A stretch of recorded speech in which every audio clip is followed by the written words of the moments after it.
Well, we're back with Dokkan Battle, and from time to time, just getting right into it, I like to do these videos where I just sort of talk about where Dokkan is design-wise, and what prompted me to actually do this was seeing this tweet from Slavix, who, as a lot of you know, is a, up-and-coming, rising star in the Dokkan and Legends community. Dokkan just went into maintenance in the middle of my Festival of Battle run, grabbed the wrong orbs, reset, and now I'm locked out. Apparently my run won't be saved. I will actually never open that event ever again. I promise you, to which Truth just says slay. And Truth is someone I wanted to highlight here because obviously Truth gets a lot of mileage out of doing like the bait tweet when it comes to Dokkan, when it comes to festival battles, right? Festival battles is a very common bait tweet for the god here. And actually going to my own Twitter here. Let me just pull that up. Yeah, I think it was in the replies where, yeah, I had it right here, the weekly festival battle bait tweet quota. And it's just one of those things where I can't help but smile whenever I see it, because obviously people feel very strongly in both directions. Very divisive piece of content. If you want my opinion just real quick, I don't want to make this about festival battles because this really isn't about festival battles. It's just not very good, is it? It's not very good. You can look at not only Dokkan, but any gacha you want, most games even. It's just not a very good piece of content. I know people say, well, you could leave and come back, and it's like, there's just so much to remember in Dokkan, like in the moment. If you've ever played Dokkan, and even with the, turns past, I've done this many supers, I've done this many auto attacks, I've collected this many orbs counters, there is just something about the feeling of like flow when you're in a battle versus when you're coming back to one. I don't know. Dokkan isn't really a tight enough game to want to return to it over and over and over when you leave, right? Making a 4-hour event that you can return to doesn't feel very good, because it's just not. When you open Dokkan, you want to do whatever you want to do on Dokkan right then and there, right? And moving on from that, I have this tweet that I just made. Actually, as of like recording this, I just made this because I wanted to talk about this. I wanted to make this video, and to make this video, I wanted to get some of my thoughts about the Dragon Ball IP on paper, quote unquote. And here I say, I'll still probably try this out for a few games, but nothing that's been shown since the initial beta a few months ago looks like they've added interesting longevity to matches. The game's pretty, but if you really, really played MOBAs, that is not enough. And this is the opinion I had when the game was previewed prior, where you could just opt into the beta, and we were just playing against bots over and over and over, and every lobby was just bots, and every lobby was players who didn't know what was going on, or bots, or maybe it was a stack and you just get steamrolled and there was no real fighting back if you weren't in a stack yourself. And if you were in a stack, you were mostly playing against bots still. And how many times do I have to just repeat these sentences over and over for you to get that right? So that is one thing about Gekishin Squadra here. I will say that this is, if I gave my actual opinion on this game beyond just the art being really nice, you'd call me, you'd think I hated Dragon Ball. You'd think I was one of those One Piece Twitter accounts that spends all of their time hating on Dragon Ball, because I think this game, for now, what it's looking like for now, maybe I could be pleasantly surprised, is some hot ass if you've ever played a MOBA.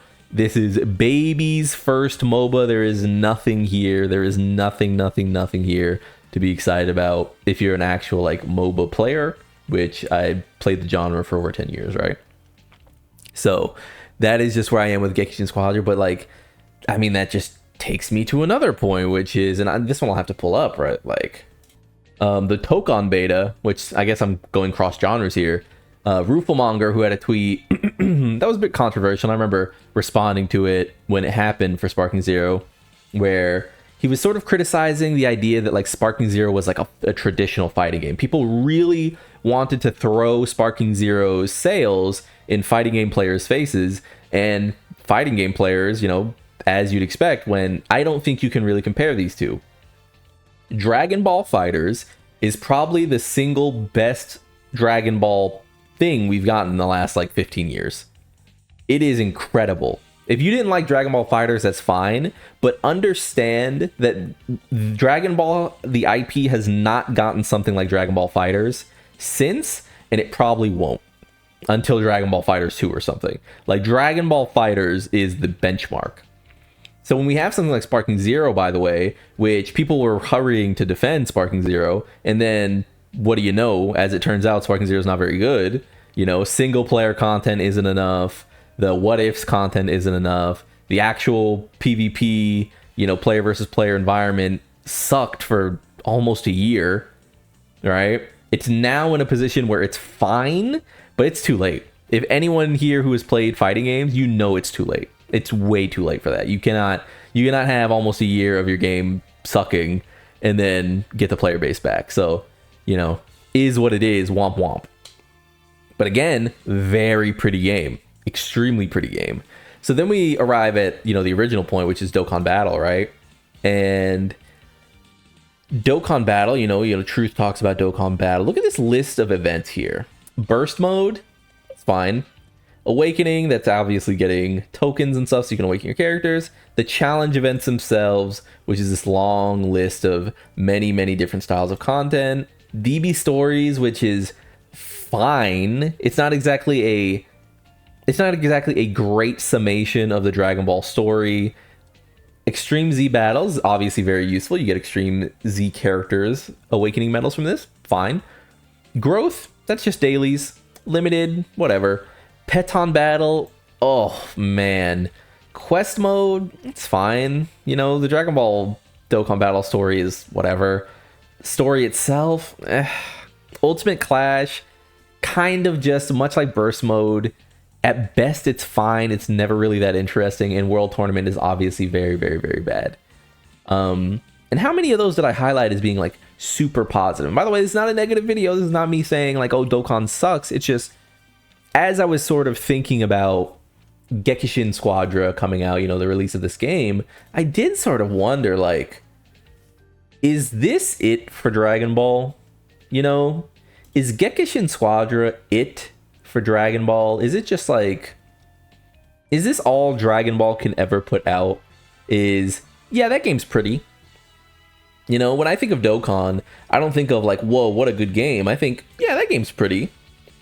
And to show you how serious I am, let me put another cut in here.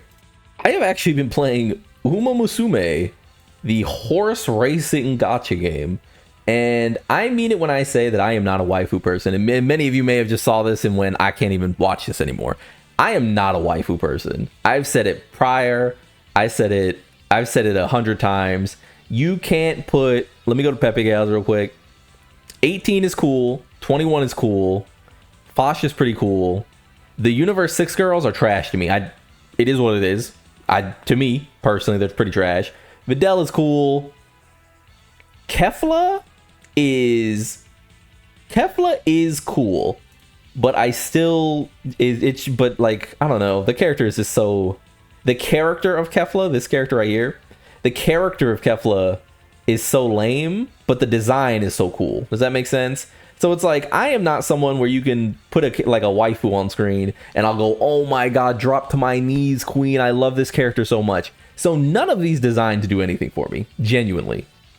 But the loop of the game, the actual playing of the game has been some of the most interesting that I've interfaced with. And I'm not going to go like far into the systems or anything because, you know, you're on a Dokkan Battle video, you're not here for that. But the actual loop of playing this game is really interesting. There's so much information. You literally have to open a spreadsheet for this game. You have to have a spreadsheet open to play this game. Compare that to Dokkan, which has not really moved. You don't really need anything for Dokkan, you know? It's both like a blessing and a curse because while you don't need anything, so you can just pop in, pick the strongest characters, put them all on the same team. Preferably every single one of them are Saiyans and win. You don't have anything to really tug at. And it really does go back to like the Slavix thing of, you know, Slavix is doing Festival of Battles. Truth is talking about Festival of Battles, always saying like, oh, you know, it still might be the hardest fight in the game. The thing about Festival of Battles is we're done. Like, it's over. It's just a time sink, right? like there's nothing interesting here. Nothing can be done here that is, you know, creative or experimental or anything. This event is functionally solved. If you're not trying to make a video to prop up a character, you should be able to 100 this event. It's all just numbers. And Dokkan, at its root, you know, at its base, is all just numbers. But especially so with Festival Battles, which is just like numbers gated behind a time sink. What Dokkan tends to do then is promote a lot of RNG. RNG as a, you know, gameplay loop is very valuable. You see this in Monster Hunter. Monster Hunter has a ton of RNG. The reason it has so much RNG is because it's trying to solve the problem of how do you keep people playing the game. When it's all said and done, when you've cleared the story, when you're at the end, when you're done farming, how do you keep people playing the game? In Monster Hunter's case, it's RNG through the actual drop system, right? Getting talismans, things like that. Dokkan doesn't really have that.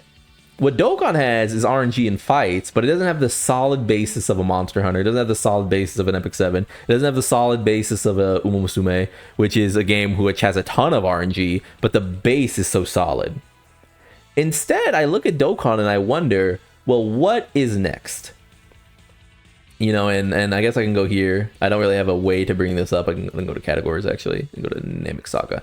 I guess I can go here and talk about, like, the new thing that's coming, which has to do around with, like, these events that will sort of power up certain cards with special visual effects and all these things. It's gonna launch with one based around Namek, but it is really interesting because I'm seeing people talk about, like, you know, the new Broly, for example, probably going to be very strong in Festival Battles. So no doubt is going to dog walk that event. But if I'm honest, I'm as someone who loves Super Broly. Super Broly is one of my favorite characters in all of Dragon Ball ever. I think he might be the only Dragon Ball Super character that I really, really like.